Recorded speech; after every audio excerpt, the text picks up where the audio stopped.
ali. Nós temos um sonho de um dia poder ver as pessoas olharem para a gente e falar: a Thalita do Lucas, o Lucas da Thalita. Assim como é a Gisele do Irineu, o Irineu da Gisele, Maria de José, José de Maria, Orlando da Carla, Carla do Orlando. Como é lindo a gente poder ver que ainda existem casais que querem ver a sua família ser uma família diferente. Olha para esse casal abençoado que está do seu lado e fala: que bom que você escolheu a melhor parte. Que bom que vocês escolheram a melhor parte. Escolheram dar esse final de semana para aquele que pode nos salvar. A gente via no teatro que no momento que nós pensamos que ninguém merecia, no momento que a gente pensou que ninguém merecia receber amor, foi Ele que apareceu e falou: eu quero todos para mim, porque eles já são meus, eu já os escolhi, são preciosos, são os meus filhos. E é isso que o Senhor fala para cada um de vocês neste final de semana: são preciosos aos meus olhos, por isso estão aqui. Nessa manhã nós vamos partilhar um pouco sobre pais e filhos. Todos aqui são pais? Quem é pai, levanta a mão. Quem ainda não é pai, levanta a mão. Mas uma coisa é certa: todos nós somos filhos. Talvez a gente ainda não seja pai nem mãe, mas todos nós somos filhos. Então nós vamos entender a importância dessa relação entre pais e filhos. Aqueles que estiverem com a Bíblia, eu já quero te convidar a pegar a sua palavra comigo no livro de Eclesiástico, capítulo 30. Eclesiástico, capítulo 30, versículos de 1 ao 7.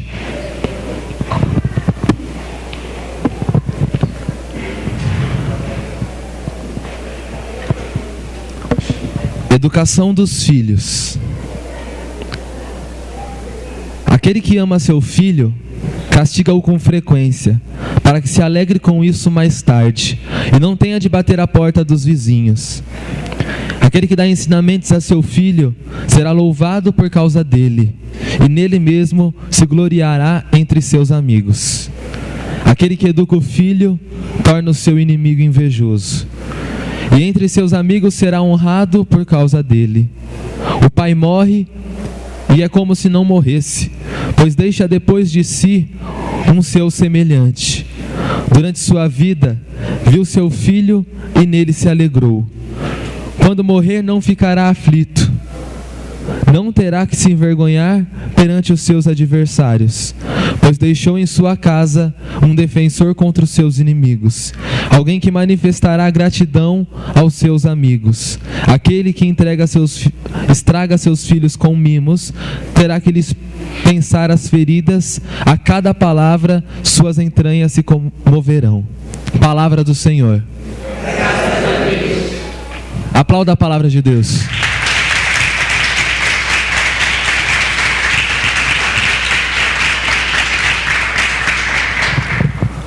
Esta palavra é muito forte. Logo no primeiro versículo, ela diz que aquele que ama o seu filho castiga-o com frequência. É aquelas pessoas já exageradas, né? Já pensam: nossa, mas eu tenho que castigar o meu filho? Castigar o filho muitas vezes é apenas dizer não. Quantas vezes nós castigamos os nossos filhos quando a gente simplesmente diz não? E quando nós pensamos que estamos castigando, nós não estamos castigando, mas nós estamos educando. Quantos pais têm dificuldade de olhar para o filho e falar: não, não pode. Não, não faça. Não, você não vai. E aí tem pai que empurra para a mãe e mãe que empurra para o pai. Se seu pai deixar, você vai. Aí o pai fala: o que sua mãe falou? Ah, pai, falou que se você deixar, pode ir. Sua mãe não decide nada, vai, moleque.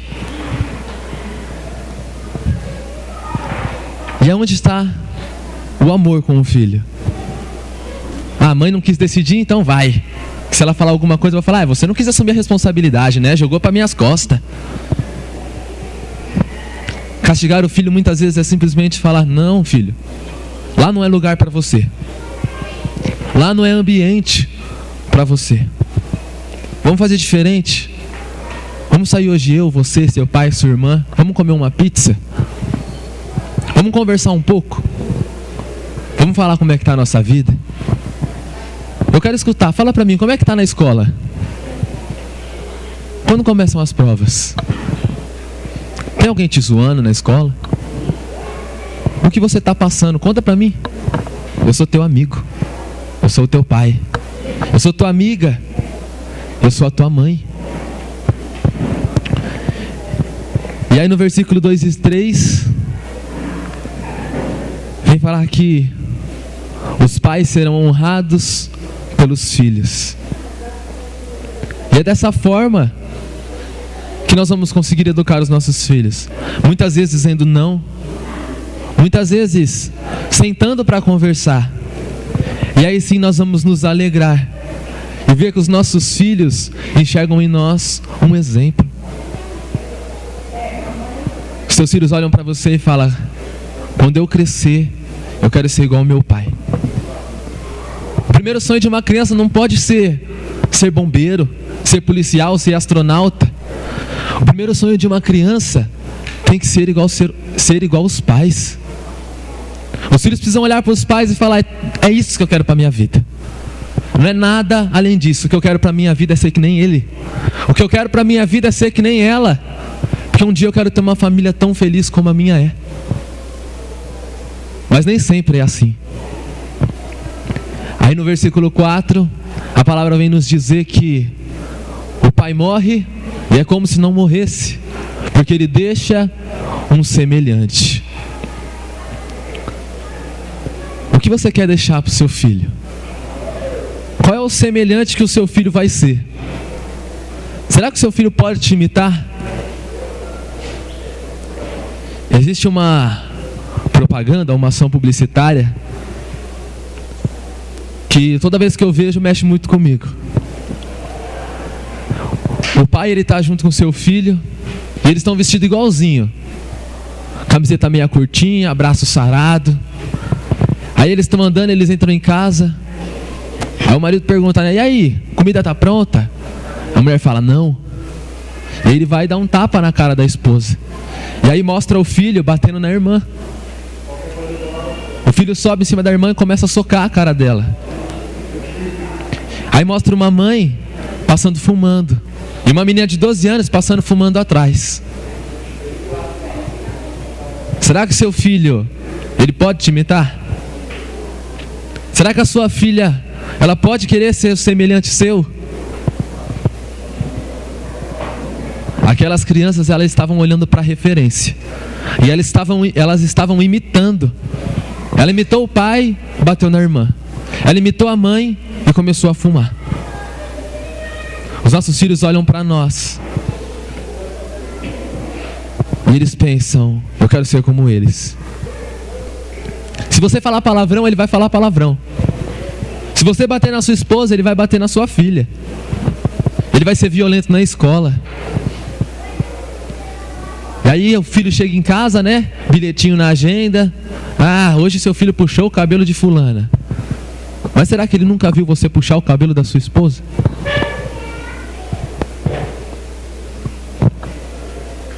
Nós temos que deixar o exemplo para os nossos filhos.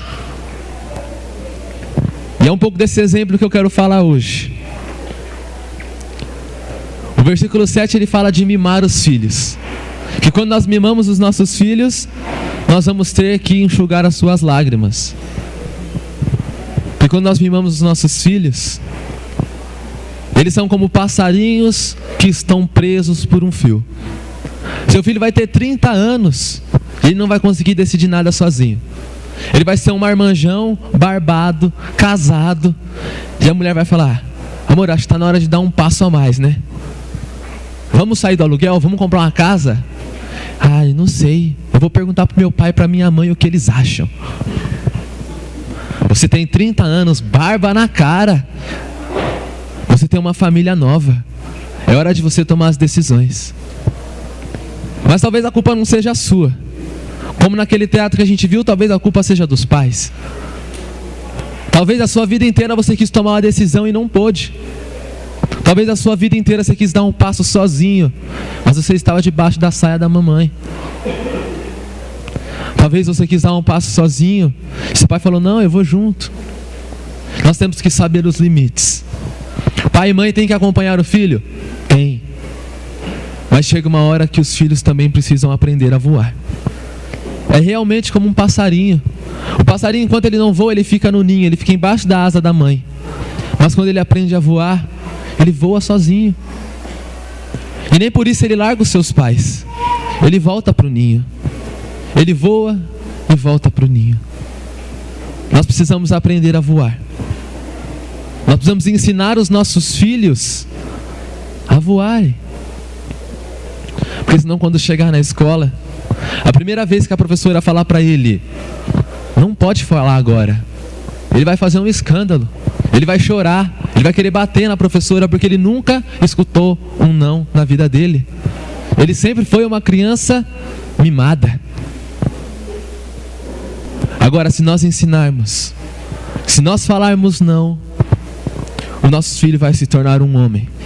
A nossa filha vai se tornar uma mulher. E nós vamos ser honrados por isso. Nós vamos sorrir por isso. E quando nós morrermos, nós vamos ficar tranquilos. Porque aqui na terra, nós deixamos um semelhante. Eu quero falar um pouco da minha vida, para que vocês entendam isso. A minha família sempre foi uma família religiosa. Tudo começou quando a minha avó, ela era católica, mas ela ia no espiritismo.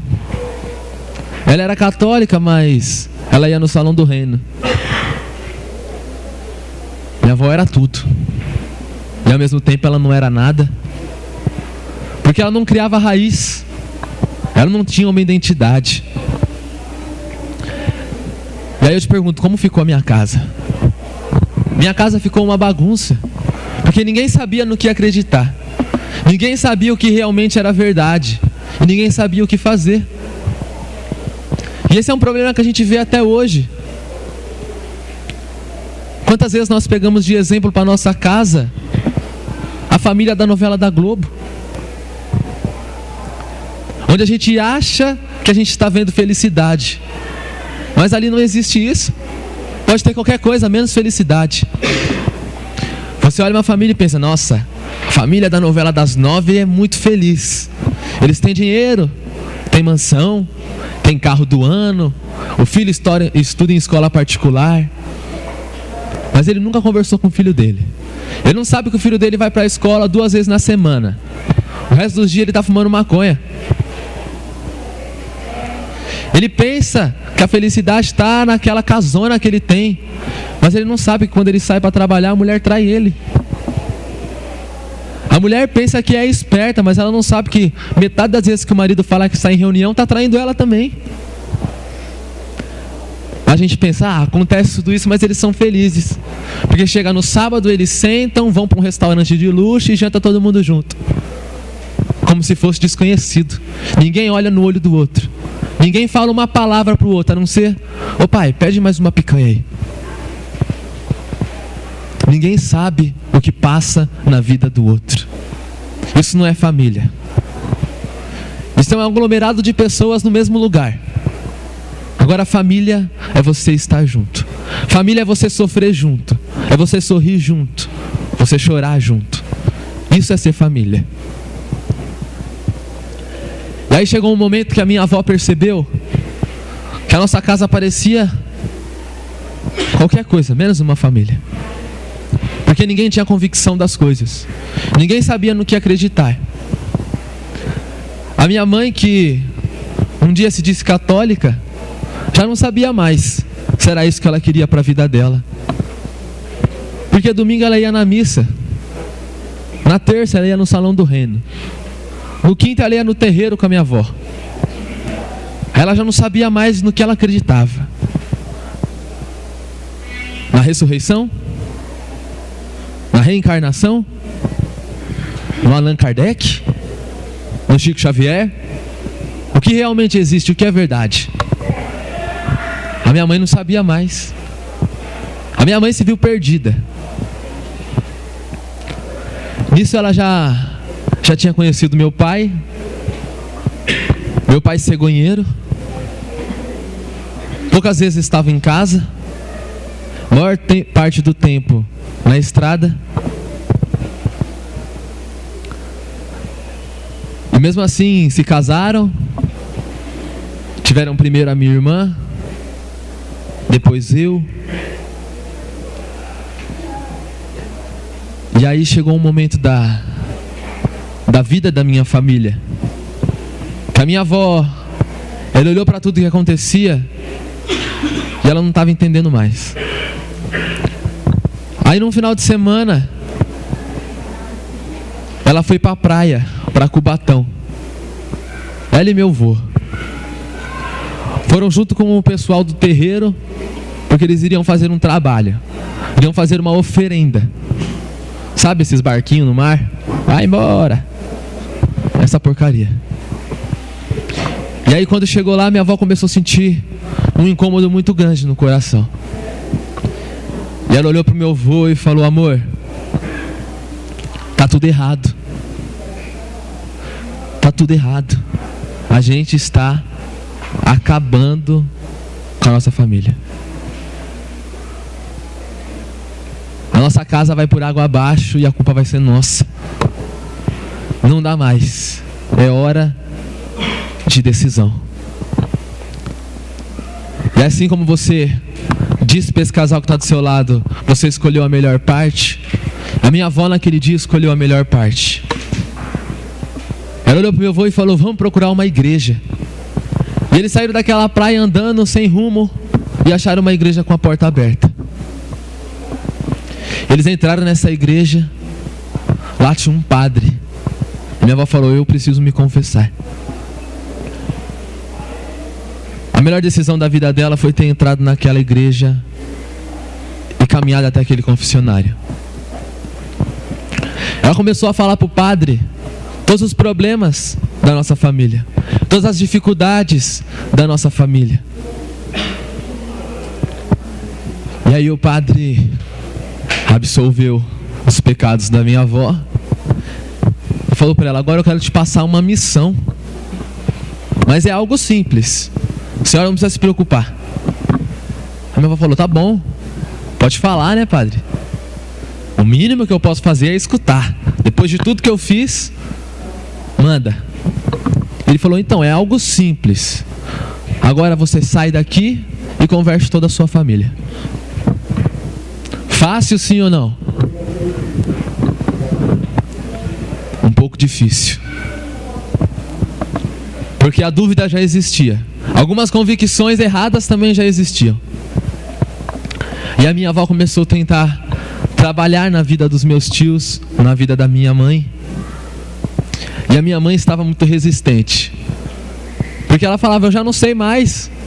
A senhora me levou para um lugar que falavam que Jesus Cristo não ressuscitou, no outro ressuscitou e está na Eucaristia. Eu já não sei mais nada. Eu não sei no que eu vou acreditar. Quantas noites minha avó precisou chorar para rezar pela minha mãe?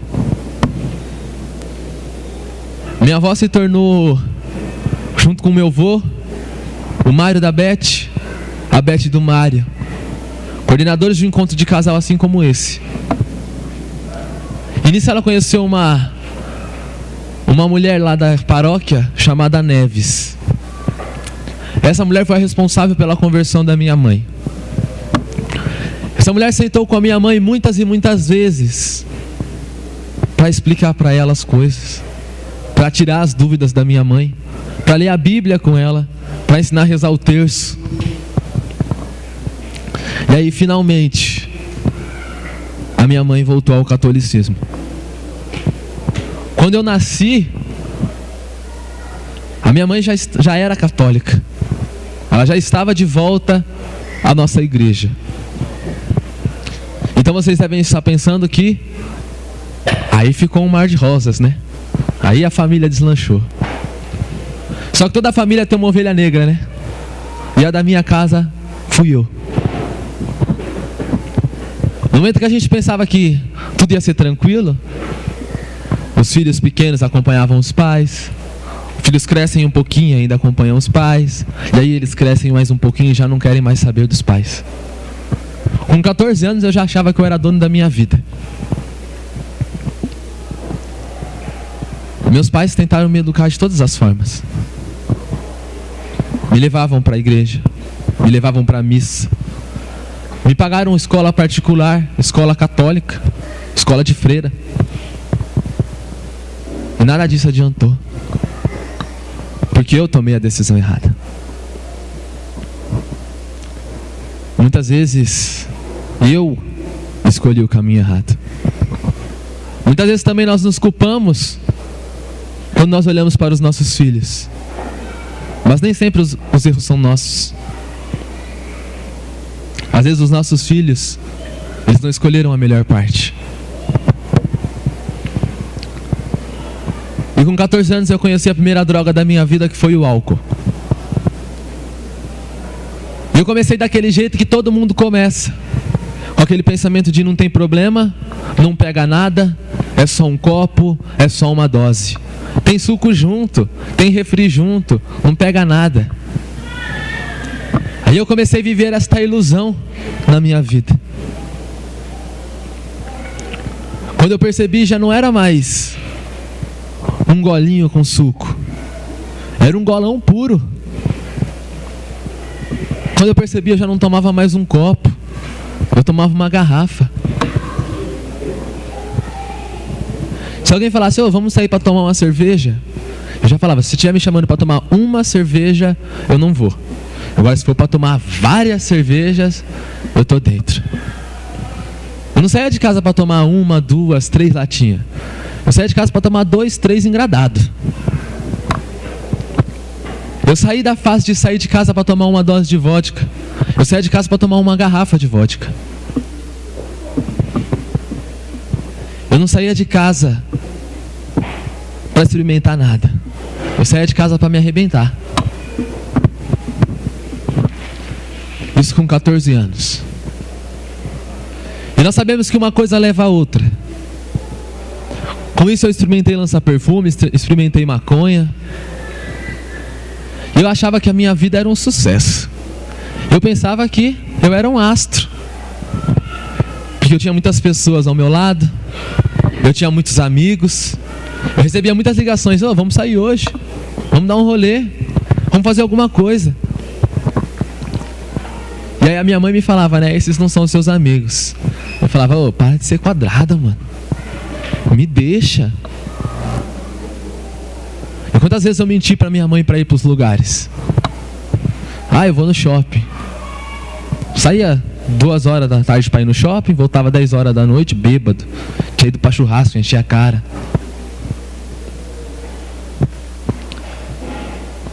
E eu vi o meu pai e a minha mãe sofrer por isso.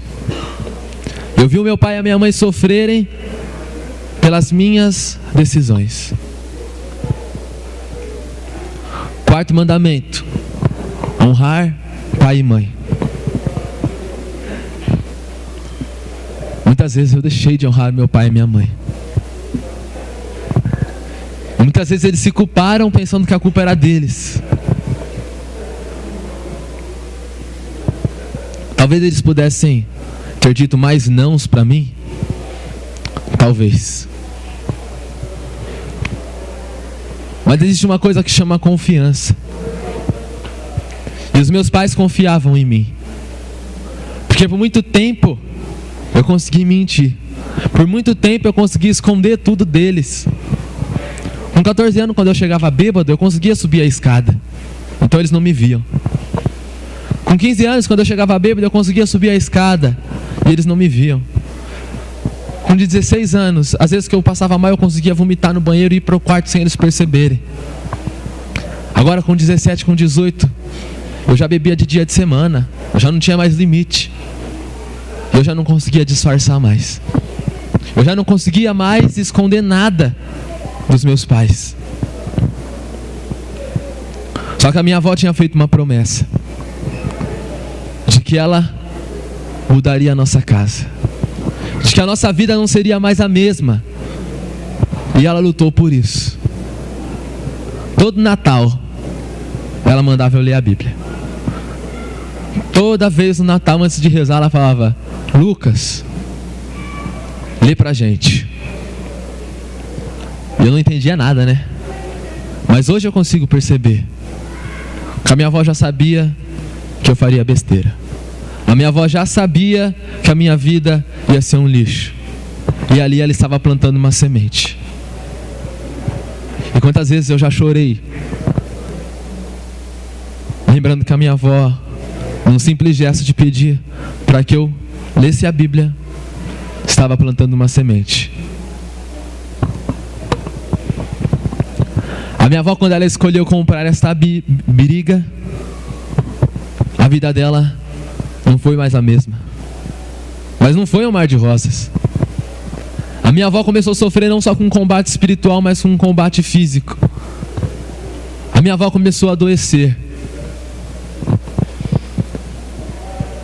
A minha avó, eu costumo chamar ela de guerreira, porque ela já fez mais de 20 cirurgias. Já tirou uma mama por causa do câncer. Abriu a cabeça 2 vezes por causa do câncer. Perdeu o rim, perdeu o tireoide. E mesmo assim ela continuou lutando.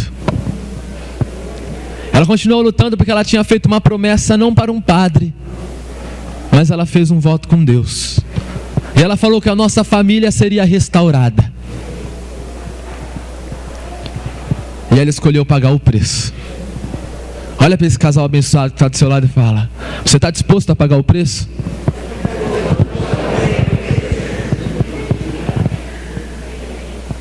Muitas vezes a gente nem imagina qual é o preço a ser pago. Eu tenho certeza que a minha avó não imaginava, mas ela veio a pagar com a vida.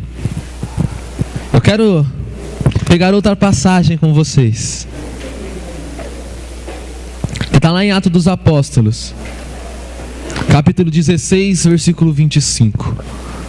Eu vou lendo para que a gente não perca tempo. Pela meia-noite, Paulo e Silas rezavam e cantavam um hino a Deus, e os prisioneiros o escutavam. Subitamente sentiu-se um terremoto tão grande que se abalaram até os fundamentos do cárcere. Abriram-se logo todas as portas e soltaram-se as algemas de todos. Acordou o carcereiro e, vendo abertas as portas do cárcere, supôs que os presos haviam fugido. Tirou da espada e queria matar-se. Mas Paulo bradou em alta voz: não te faças nenhum mal, pois estamos todos aqui. Então o carcereiro pediu luz, entrou e lançou-se trêmulo aos pés de Paulo e Silas. Depois os conduziu para fora e perguntou-lhes: senhores, o que devo fazer para salvar-me? Disseram-lhe: crê no Senhor Jesus e serás salvo tu e tua família. Anunciaram-lhe a palavra de Deus a ele e a todos que estavam em sua casa. Então, naquela mesma hora da noite, ele cuidou deles e lavou-lhes as chagas. Imediatamente foi batizado ele e toda a sua família. Palavra do Senhor. A salvação precisa entrar na nossa casa, e nós não podemos ficar esperando. Nós temos que tomar passos. Nós temos que tomar a decisão. Nós somos muito medrosos. A gente olha as coisas e fica com medo. Ah, mas para isso eu vou ter que chegar do outro lado. Mas você só vai chegar do outro lado se você der o primeiro passo. E o primeiro passo é se decidir. O primeiro passo é escolher ter uma família restaurada. O primeiro passo é escolher ser um pai e uma mãe exemplo. O primeiro passo é querer que o seu filho queira te imitar. Nós temos que tomar a decisão. Um dia minha avó tomou essa decisão e a vida dela foi mudada. A vida da minha casa foi mudada. No momento que a minha avó se viu fraca, foi em Cristo que ela encontrou força. Talvez se ela não tivesse tomado a decisão, na sua primeira cirurgia contra o câncer, ela teria falecido. Mas ela fez 20 cirurgias.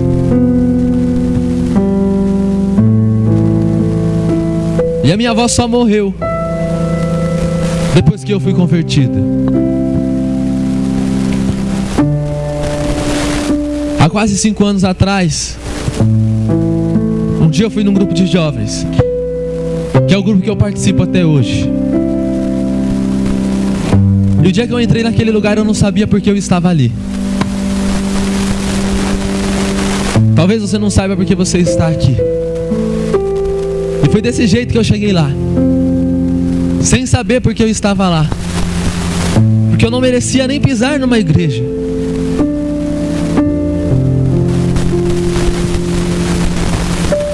Há pouco tempo eu havia chegado na minha casa. Eu não sabia como eu tinha chegado lá. Eu sabia que meus amigos tinham me levado. Eles abriram o portão da minha casa, abriram a porta da sala, me colocaram para dentro, fecharam tudo e saíram. E eu não consegui subir as escadas. Quando eu entrei na sala, eu caí no tapete. E eu não tinha forças para levantar. Eu estava todo sujo, bêbado. Eu não conseguia mal me mexer. Meu pai escutou o portão e percebeu que eu não subi. Então ele desceu. E quando ele acendeu a luz da sala, estava lá o filho dele, jogado no chão, bêbado, vomitado, sujo. Eu estava com uma calça clara que já estava preta, um tênis branco que estava marrom. Eu não sabia nem aonde eu tinha ido.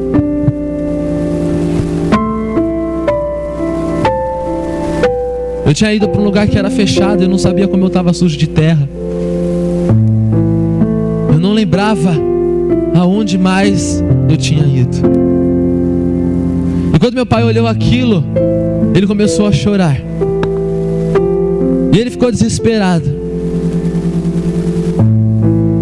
E mesmo assim, ele me pegou no colo, subiu as escadas e me colocou para tomar banho.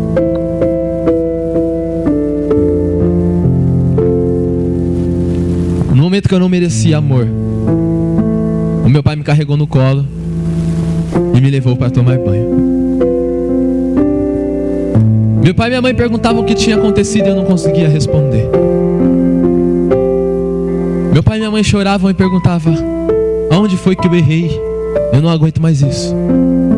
E eu não sabia responder. Eu não conseguia falar nada. Depois desse dia eu fiquei mais ou menos 1 semana e meia sem falar com o meu pai. Nós mal nos olhávamos. Pareciam 2 estranhos dentro de casa. A gente não sentava para comer no mesmo horário. A gente não conversava. A gente mal se cumprimentava.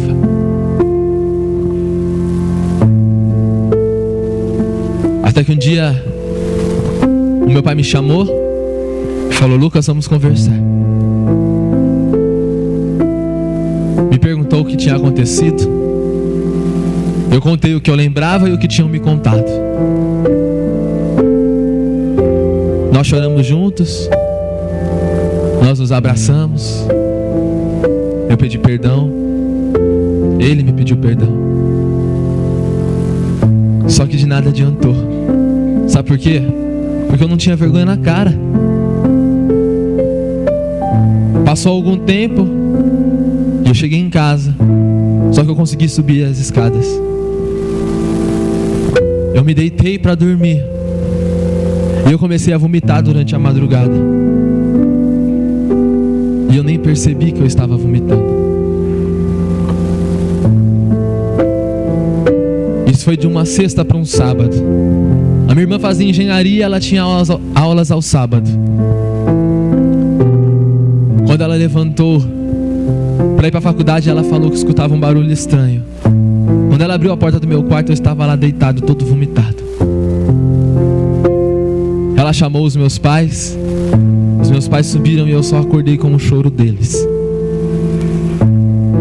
Mais uma vez, me tiraram da cama, me colocaram para tomar banho, tiraram aquela roupa vomitada e me deixaram no chuveiro. E eu chorava e perguntava por quê? Por que tudo isso? Por que eu faço isso?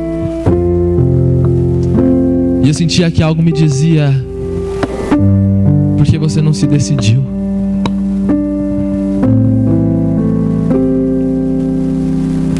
Nesse dia, quando eu voltei pro meu quarto, eu fechei a porta do meu quarto com vergonha.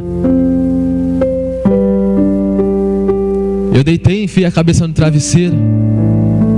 Só que eu estava escutando um barulho de choro muito forte. Então eu resolvi abrir a porta. E eu vi que esse choro era dentro da minha casa. Eu escutei que esse choro era no quarto de baixo. Esse choro era do meu pai e da minha mãe. Então eu resolvi descer. E quando eu desci, eu encontrei o meu pai ajoelhado aos pés da imagem de Nossa Senhora Aparecida, chorando desesperado. E minha mãe chorando, tentando acalmá-lo. Eu me ajoelhei do lado deles e comecei a chorar. E eles me perguntaram mais uma vez aonde foi que eu errei. E mais uma vez eu não tive resposta. Mais uma vez eu não sabia o que falar. Mais uma vez eu pedi perdão.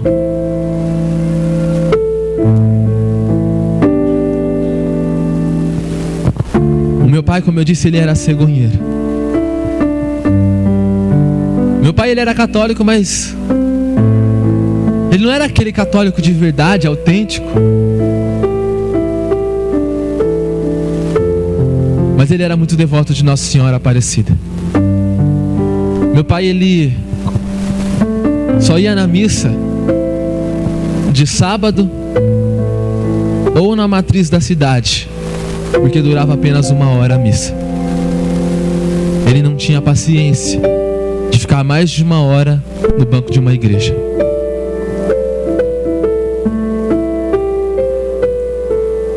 E mesmo assim eu vi o meu pai aos pés de Nossa Senhora Aparecida chorando por minha causa. Nesse dia me machucou tanto que eu pensei: eu preciso mudar de vida. E aí então me disseram que tinha esse grupo de jovens. E como eu disse, eu entrei lá sem nem saber o que eu estava fazendo naquele lugar. Mas aí um rapaz pregava e ele ficava me olhando. E eu tava ficando nervoso já. Eu falava: o que esse maluco fica olhando pra minha cara se eu não conheço ele? E aí tinha um amigo meu junto comigo. E eu falava: Bezerra, se esse maluco me olhar mais uma vez, eu vou lá tirar satisfação. Ele: não, mano, fica calmo. Eu falei: beleza. E aí de repente chamaram esse cara pra pregar. Eu falei: ah, então ele gosta de aparecer, né? Deixa ele aí. Aí ele começou a pregar. Aí ele começou a falar dos sonhos dele. Que um dia ele tinha sonhado ser jogador de futebol. Que um dia ele tinha sonhado. Aí eu comecei a perceber que a minha vida era um pouco parecida com a dele. E aí eu comecei a dar uma atenção, né? Já comecei até a olhar para a cara dele. Então ele parou de falar o que ele estava falando. Olhou para mim e apontou o dedo. E falou: moleque, eu não sei o porquê você está aqui. Talvez nem você saiba, mas Deus tem um propósito para a sua vida. O choro da sua casa vai acabar. Os seus vícios vão acabar. Aí começou a falar da minha vida. Aí eu comecei a ficar mais nervoso ainda. Eu falei: por que esse maluco está expondo a minha vida? Eu não conheço ele, não conheço quase ninguém que está aqui. Por que esse cara está falando de mim? Mas mesmo assim eu comecei a chorar. Eu mudei de lugar. Só que naquele salão só haviam 12 pessoas. Então eu não consegui me esconder. Ele voltou a pregar. Parou mais uma vez. Olhou para mim e disse: você pode tentar se esconder de mim, mas nesta tarde Deus te encontrou. Aí eu comecei a chorar. Chorar. Sem nem saber o porquê eu chorava. No final me chamaram, rezaram por mim. E eu saí daquele lugar sem saber o que estava acontecendo. Com raiva da coordenadora, porque eu achava que ela tinha falado da minha vida, porque ela me conhecia. E aí eu cheguei em casa com o olho inchado, minha mãe já ficou preocupada, né? Falou, foi beber de novo. Eu falei, não mãe, eu fui para a igreja. E aconteceu isso. E ela falou, nossa filho, que bom. Eu falei, que bom? Minha cabeça tá doendo. Eu acho que eu não tenho mais lágrima. Eu não entendi nada. Minha mãe tentou me explicar.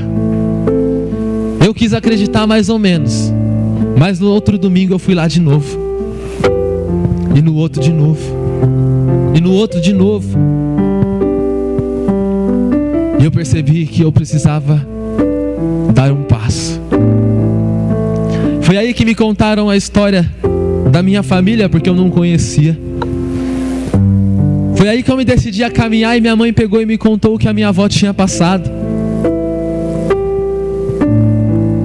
E aí quando ela me contou, eu falei, eu quero fazer parte disso. Eu quero ajudar nisso. E eu comecei a caminhar.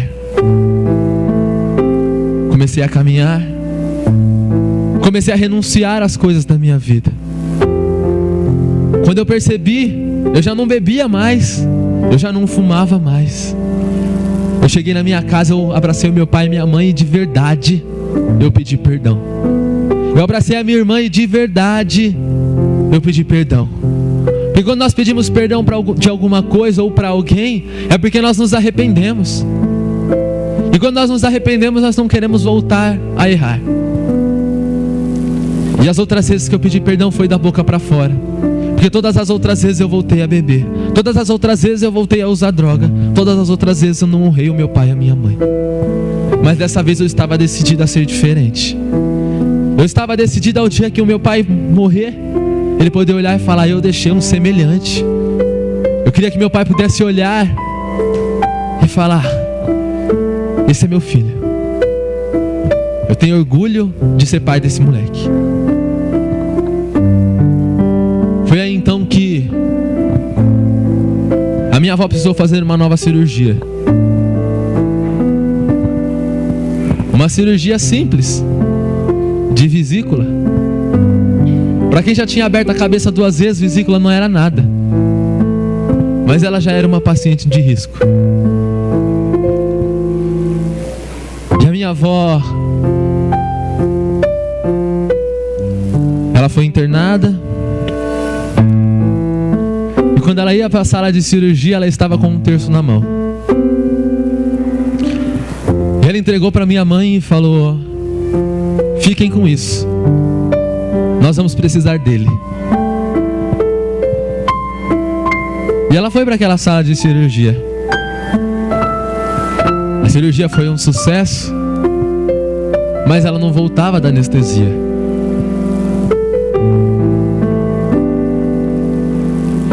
E ela não esboçava mais reação. Quando parecia que ia melhorar, não melhorava. Quando parecia que ia ter força, tinha que entubar.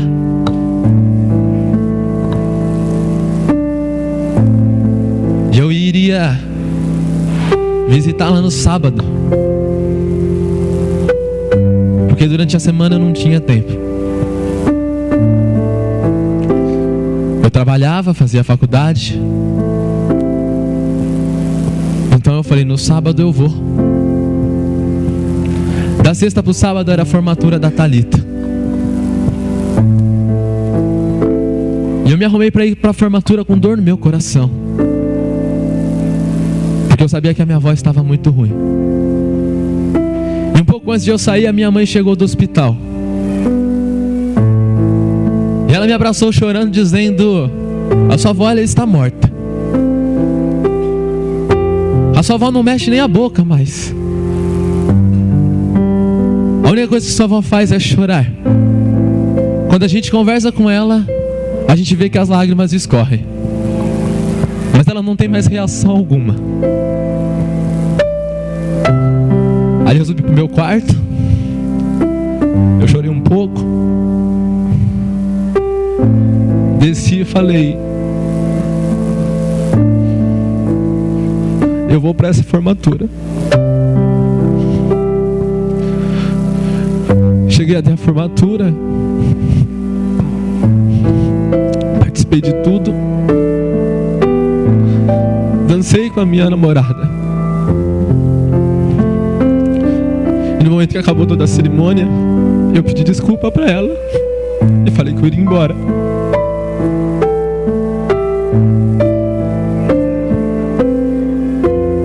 Cheguei em casa, minha mãe ainda estava acordada, chorando e segurando o terço que a minha avó tinha dado. Eu subi para dormir com muito medo. E aí no meio da noite o telefone tocou. Quando o telefone tocou, eu acendi a luz no meu quarto, eu deitei na minha cama e comecei a chorar, porque eu tinha certeza que a minha avó havia falecido. Então eu abri a porta do meu quarto. Na hora que eu abri, a minha irmã abriu do dela do lado e saiu chorando também. Nós descemos a escada e meu pai e minha mãe estavam abraçados, chorando. Naquele momento, além da dor, eu lembrei tantas vezes que eu tinha visto aquela cena por minha causa.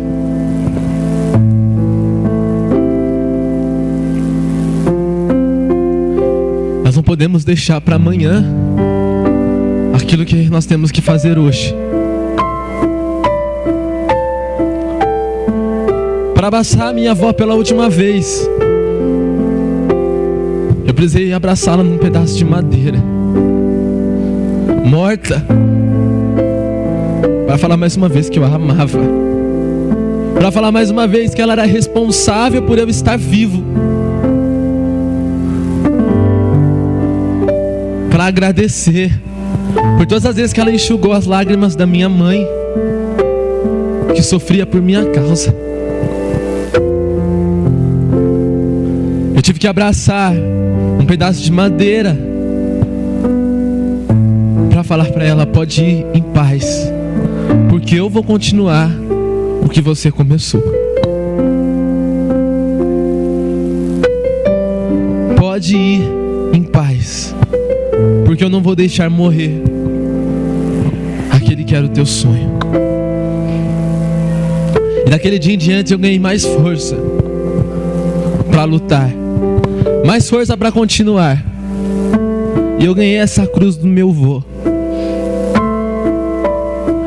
E ele me disse, eu mal pregava naquela época, eu acho que eu nunca tinha pregado quando a minha avó faleceu. Aí meu avô me deu essa cruz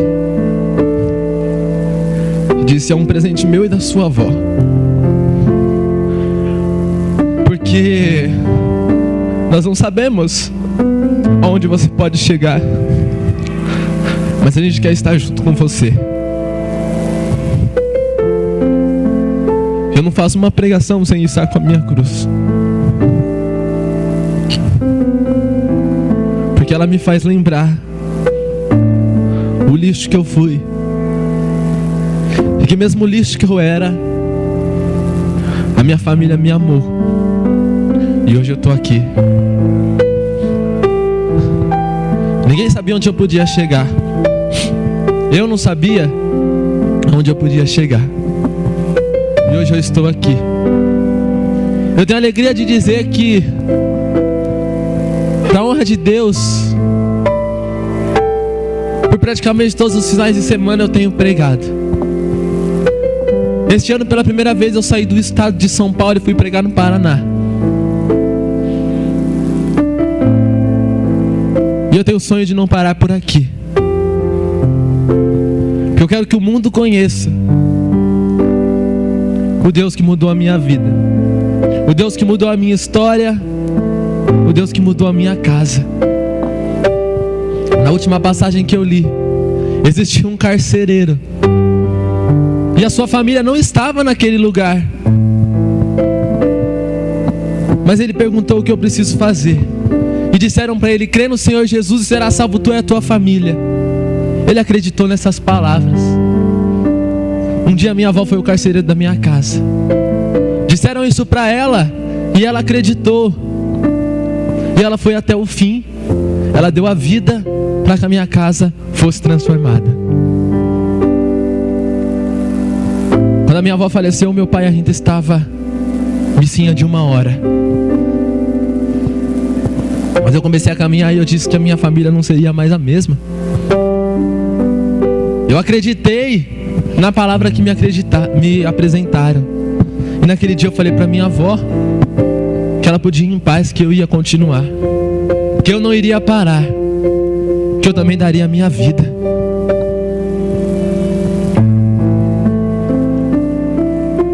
Hoje, eu, meu pai, minha mãe, minha irmã, nós somos ministros da Eucaristia. O meu pai não tinha paciência de ficar 1 hora na missa.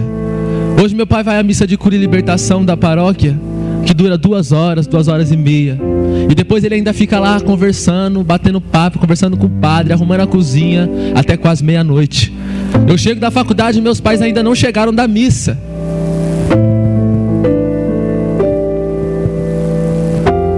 Crê no Senhor Jesus e será salvo tu e a tua família.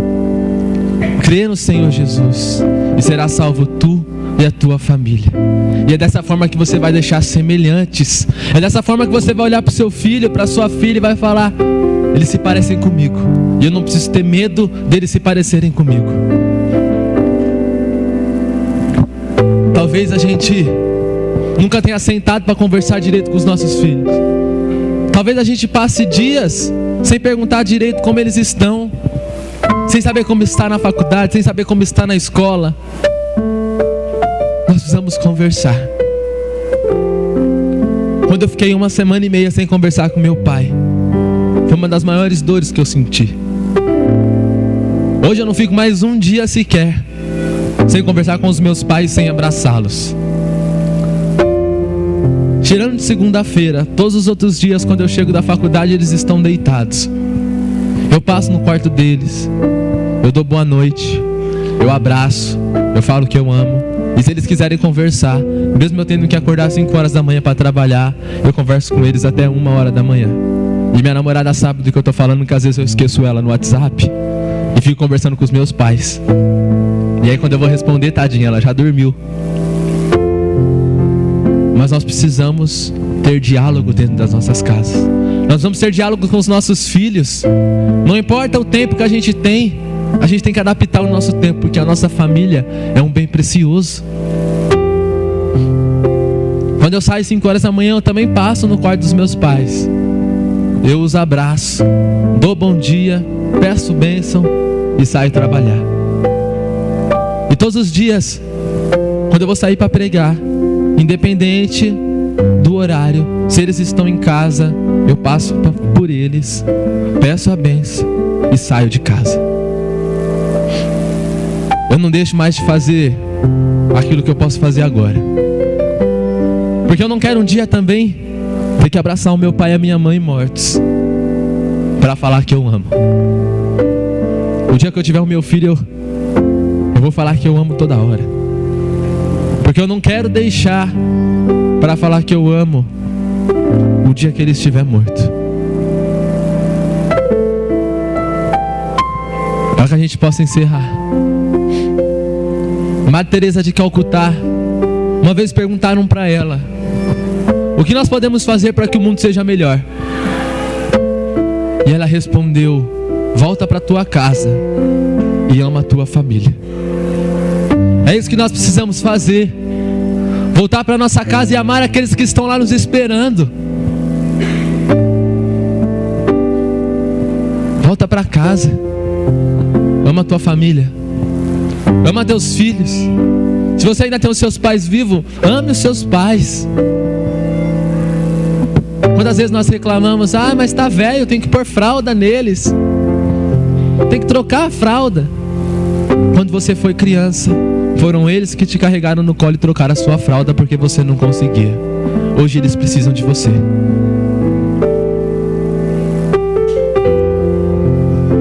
Volta para tua casa, ama a tua família. Volta para tua casa, ama os teus filhos.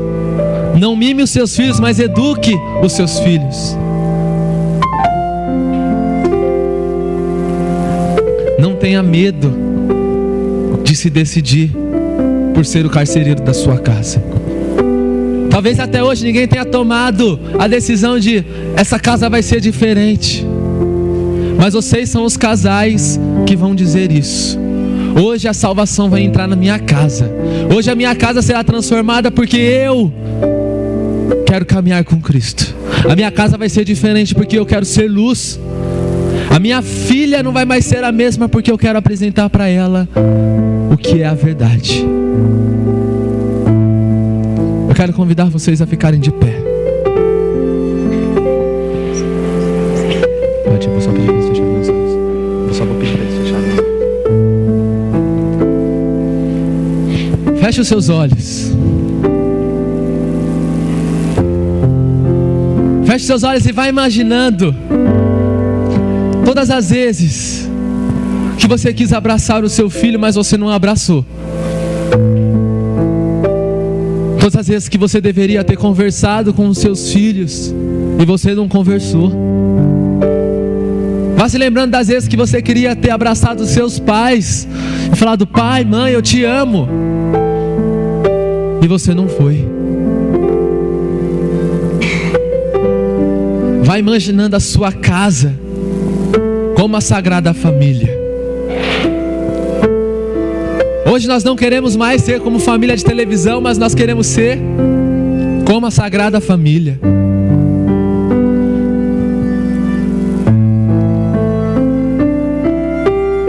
Nós tomamos a decisão da transformação. Nós escolhemos e aceitamos ser transformados e moldados pelo Senhor. Há quanto tempo você não abraça o seu filho? Mas não um abraço de: oi filho, tudo bem? Um abraço de verdade, um abraço de apertar e dizer: filho, eu te amo. Filho, sabe uma coisa que eu nunca te disse e eu quero te falar hoje? Você é o maior presente de Deus na minha vida.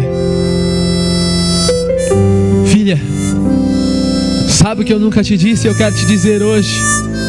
Um dia o papai, um dia a mamãe sonhou em ter um filho, ter uma filha. E no meu sonho eu tinha uma filha exatamente como você é. Filho, filha, vocês são joias para mim. Vocês são preciosos. Eu amo vocês. Não vamos esperar que um dia a gente se veja como aquela família do teatro, largada no chão, abandonada, destruída pelo pecado, destruída pelo que o mundo tenta nos impor, para poder se abraçar. Jesus quer visitar a você e a sua família hoje. Eu quero te convidar a abrir os seus olhos. Aqui na frente nós vemos crianças, nós vemos adolescentes, nós vemos adultos. E nessa manhã eles são os nossos filhos. Se você quiser, ele pode ser o seu pai. Mas eu quero te convidar a viver uma experiência nova. Não deixe para amanhã o que você pode fazer hoje. Enquanto você não chega em casa, saia do seu lugar. Abrace o filho de uma outra pessoa que hoje representa o seu. Talvez você olhando essas crianças pequenas, você está se lembrando de quando o seu filho ainda era uma criança.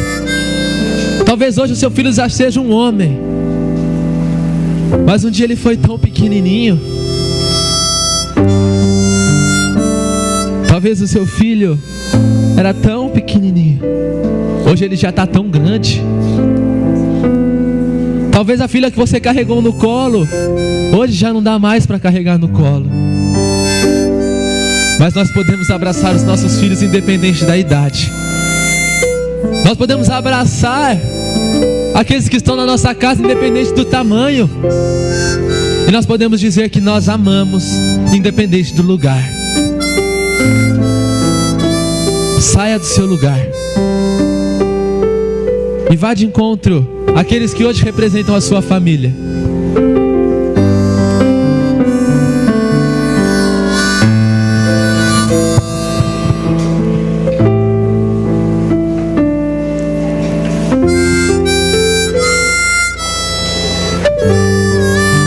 Eu olho para essas crianças e eu lembro também da minha vida. O dia que eu fui pequeno, que eu era inocente como estas crianças.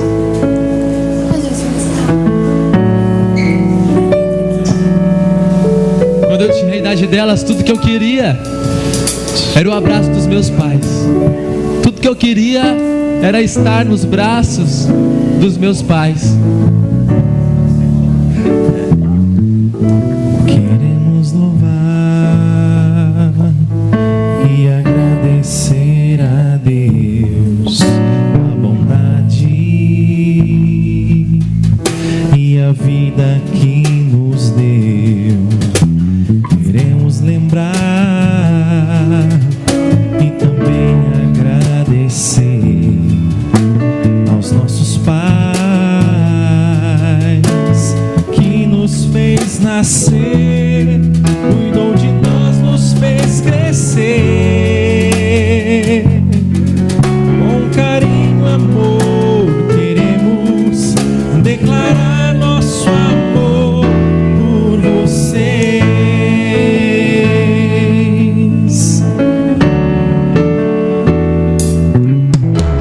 Queremos louvar e agradecer a Deus sua bondade e a vida que nos deu.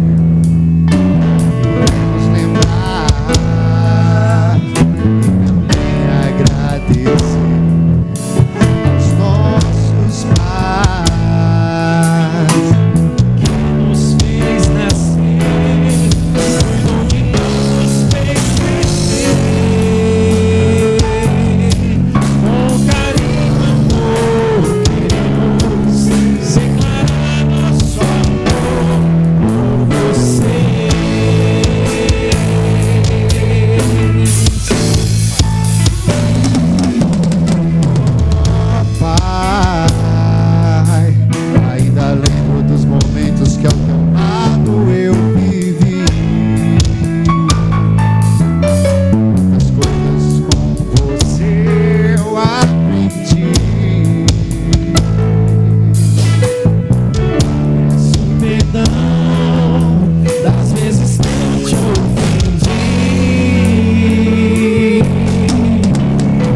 ainda nem tenha filhos, eu te convido a levantar. E agora eu não tive como não me emocionar, porque eu tô vendo uma pessoa que acabou de chegar e vivo com ela a dor que eu tava no encontro passado, que é vocês dois, Fernanda e Kleber. Sinta todo o nosso carinho. Como muitos sabem, né? Eu tô com a minha bebezinha, a Sofia, de 4 meses. E no encontro passado eu chorava muito, porque eu tenho a Estela, aquela que tá nas peças, uma de óculos vermelho. Ela tem 6 anos. Quando ela tinha 4, nós decidimos ter outro filho. E aí nós ficamos grávidos, eu e o Gilberto. Planejamos a gravidez, ficamos grávidos. E descobrimos com 15 semanas que o nosso bebê havia morrido, com um aborto retido. Eu sofri demais, porque fui fazer uma ultrassom para saber o sexo e descobri que meu bebê estava morto. Estava filmando, aquela alegria, todo mundo esperando, e descobri que o bebê estava morto. E eu fui para ver um resultado de um exame e acabei sendo internada para fazer uma curetagem e tirar o bebê. E a dor do vazio é muito grande, de você ter um filho que mesmo você nunca viu o rosto, mas é um filho que você já planejou, já sonhava com essa criança, não é mesmo? E aí superamos aquela dor, fizemos exames e podíamos engravidar de novo. Ficamos grávidos de novo ano passado e de novo perdemos o nosso bebê. De novo passei pela curetagem, pela perca, pela dor do vazio, pela dor de falar para Estela que de novo o irmãozinho tinha morrido, pela dor de ver a Estela sofrendo a perca do irmão, de outro irmão, né? E a falta de esperança, de não ter mais esperança, de achar que ia ficar grávida de novo e de novo ia perder. E é muito doído, dá vergonha. Ao mesmo tempo você se sente a menor pessoa. Por que Deus está fazendo isso comigo? Por que todo mundo consegue? Eu já tenho uma filha e sou agradecida por ela, mas por que eu não tenho outro? Né? Por que está acontecendo? Qual a vontade de Deus? E aí descobri que eu tenho um problema chamado trombofilia. E se eu optasse em ficar grávida de novo, seria uma gravidez de altíssimo risco. E que eu teria que tomar injeção todos os dias na barriga, do início ao fim da gravidez. E aí eu, mesmo com o Gilberto dizendo, Vivi, eu tenho medo de acontecer tudo de novo. E eu, pela fé, pela confiança em Deus e acreditando que o Senhor tinha um propósito na minha vida e da minha família, decidi ficar grávida de novo. E fiquei da Sofia. E Sofia significa sabedoria, né? A sabedoria de Deus. Porque a gente não sabe, muitas vezes, aceitar a perca. Nós não sabemos por quê ou para quê, mas tudo o Senhor tem um propósito na nossa vida. O filho que você gerou, o filho que você tem, foi escrito por Deus no livro da vida. Ele tinha que vir para você, do jeitinho que ele é, não é mesmo? Porque Deus tem um propósito para cada um de nós. Esse filho que você tem, essa filha é para você, desse jeitinho. E ficamos grávidos, foi uma gravidez tranquila, porém muito tensa, muito preocupante, do início ao fim. E tomei injeção todos os dias, tomava injeção na beira do umbigo. Não podia deixar de um dia sem injeção, senão ela morreria.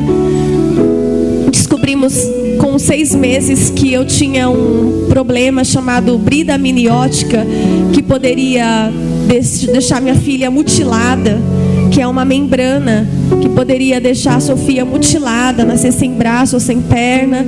Tem as meninas, né, a Cleia, que é minha comadre, a Maria de Lourdes, que sabem disso. Tem os exames que comprovam esse milagre. E eu ia nos médicos, eles diziam assim: olha, não tem nada para fazer, é só um milagre mesmo, é ela nascer sem nenhuma mutilação. E para honra e glória de Deus, vocês veem, ela é perfeita e não nasceu com nenhum tipo de problema. Aí ela resolveu nascer com 36 semanas, nasceu prematura. Ficou 10 dias na UTI, foi um susto muito grande pra gente, porque já tinha perdido 2.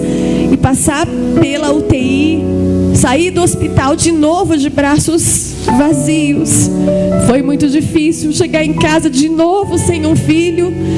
Mas o nosso Deus é o Deus do impossível. E o que nós não fazemos por um filho, é ou não é?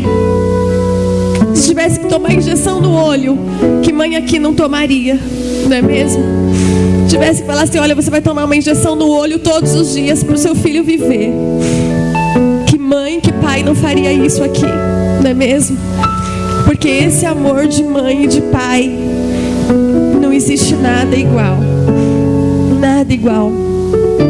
Por isso, meus irmãos, você que ainda talvez não tenha levantado, que queira levantar o seu braço, ou que você tenha levantado, mas que você queira de novo um abraço dessas crianças, porque eu sei que como mãe, né, tu tá entrando minha bênção com a minha outra bênção, que é o meu maridão, meu príncipe, né, minha riqueza, Sofia, que é a nossa promessa, nosso milagre. E eu me lembro que no outro encontro, Gilberto, porque para o homem é mais difícil, né? Porque a mãe chora, né? A gente chora, e eu chorava a perca, e ele falava assim: não chora, Vivi, não chora, esquece de ter filho, nós não teremos outro filho, esquece disso, esquece, porque eu não quero mais ver você sofrer, chega, vamos ficar com a Estela, tá bom, só a Estela, não quero mais. Eu sabia que ele estava querendo me preservar, pra gente não sofrer de novo mais uma perca. Mas eu sei que quando Deus tem um plano na nossa vida, Ele executa, Ele faz, né? Ele realiza, porque o nosso Deus é um Deus de milagre. Você que não tem filhos ainda aqui, você que deseja ter, creia, confia, espera, chora, persevera, se rasgue, se derrame diante do Senhor, porque os nossos filhos são heranças, os nossos filhos são nossos tesouros, não é mesmo? Para quem que nós trabalhamos? Para quem que nós dormimos e acordamos? Se não são para os nossos filhos, não é mesmo? Se não é para ver o sorriso dos nossos filhos, não é? Quantas vezes nós como pais falhamos, somos impacientes, né? Somos impacientes. Nós estamos com a Estelinha grandinha e a Sofia bebê. A Sofia é um temperamento muito diferente da Estela. Ela é brava. Acho que tomou tanta injeção na barriga que ficou brava. E aí quando eu olho para ela, eu penso tudo que nós passamos e a paciência que a gente tem que ter, não é mesmo? Porque Deus nos deu tesouros nas nossas mãos, tesouros que são inigualáveis. Por isso eu te convido a ficar de pé. Você que já abraçou essa criança, você que já veio aqui na frente, esse jovem, né? Pessoas que têm filhos há mais tempo, os filhos mais velhos, né? Que veio aqui na frente. Que nesse momento você segurasse forte nas mãos do seu esposo, da sua esposa, e ficasse um de frente para o outro, e nesse momento vocês agradecessem a Deus pelos filhos que vocês têm. E se você ainda não tem filhos, já agradeça a Deus pelo que Ele vai dar, pelos filhos que Ele vai te dar. Já diga ao Senhor: Senhor, eu me abro para receber os filhos que o Senhor vai me dar. E o Senhor prepare o meu útero, o meu ventre para receber esses filhos. E eu que já tenho filhos, diga ao Senhor: obrigada. Diga à sua esposa: obrigada por ser a mãe dos meus filhos. Diga ao seu esposo: obrigada por ser o pai dos meus filhos. Mesmo com tantas falhas, com tantas misérias, com tantos erros, procuramos sempre ser os melhores pais para os nossos filhos. Pensa neste momento o que é que precisa mudar na relação com esses filhos. Filhos grandes, filhos casados talvez, filhos bebê, filhos grandinhos, filhos que, enfim, o seu filho, o seu tesourinho. Peça ao Senhor agora sabedoria para cuidar dessa criança. Peça ao Senhor sabedoria para que no dia do seu julgamento o Senhor olhe para você e diga: você foi um ótimo pai, você foi uma ótima mãe. Para que no dia que você for prestar contas a Deus, o Senhor olhe para você e diga: você foi uma mãe maravilhosa, você foi um pai maravilhoso. Que o Senhor nos dê a graça de criarmos os nossos filhos e ter sabedoria. Peça agora proteção aos seus filhos. Que o Senhor guarde os nossos filhos. Proteja os nossos filhos dos maus caminhos, das más amizades, de acidentes, de enfermidades. Que o Senhor guarde os nossos filhos. Proteja os nossos filhos. Eles que agradecem com um sorriso, né? Eles que agradecem com um olhar, com um abraço. E a gente podia ouvir de novo essa música. E até convidaria esses filhos a darem umas voltas aqui no corredor e se sentir necessidade que abraçassem quem vocês sentirem no coração.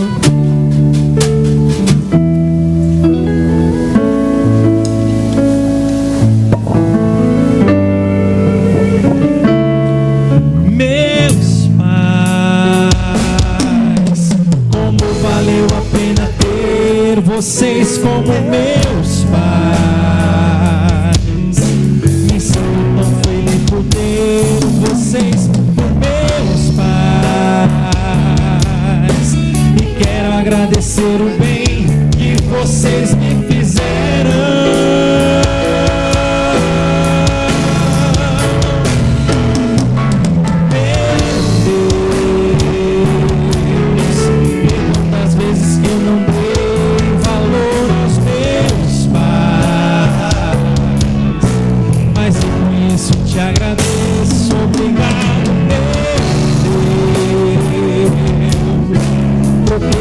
Abençoe sempre os meus pais.